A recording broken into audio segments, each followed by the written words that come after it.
হরে কৃষ্ণ বন্ধুরা, আমাদের বাড়িতে একটা ছোট্ট গোপু সোনা এসেছে।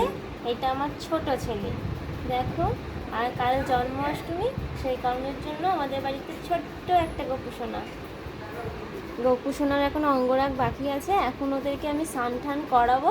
স্নান টান করিয়ে বস্ত্র পরিয়ে ওদেরকে সেবা দেব, ঠিক আছে।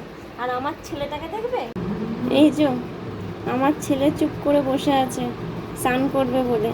এই গামলাতে ওদেরকে জল করে দিতে হবে, দিয়ে ওরা বসে বসে এখন চান করবে। তো মুখটা দেখো, বলে এখনো অঙ্গরাগ ওদেরকে করিয়েছি, তাও উঠে গেছে, ওকে এখনো অঙ্গরাগ করতে হবে।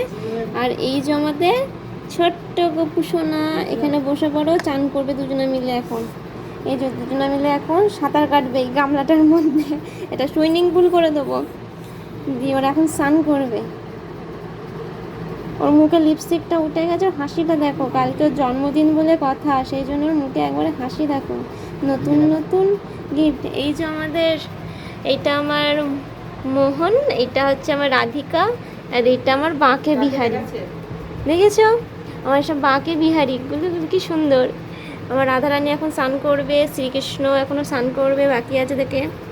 তারপরে এই যে এইটা আমাদের বাঁকে বিহারির, দেখো চোখটা দেখে মনে হচ্ছে যাকে সত্যি সত্যি তাকাচ্ছে, তাই না।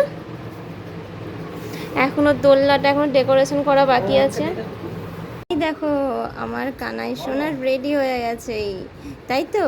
এটা আমার বড় সোনা, আর এইটা আমার ছোট্ট সোনা। এই দেখো ছোট্ট সোনাও রেডি হয়ে গেছে, তাই না সোনা। আজকে যাব আমরা কানাইয়ের জন্মদিনের জন্য কিছু বাজার করতে। কি কি বাজার করব না করব কি করলাম সেটা আমরা নেক্সট ভিডিও দেবো, কিন্তু এটা হচ্ছে প্রথম পার্ট। আর দ্বিতীয় পার্ট দেখতে হলে আমাদের চ্যানেলটিকে সাবস্ক্রাইব করতে হবে, ঠিক আছে। সকলে একবার ভালোবেসে রাধে রাধে বলে দাও, রাধে রাধে। এই দেখো, হ্যাঁ।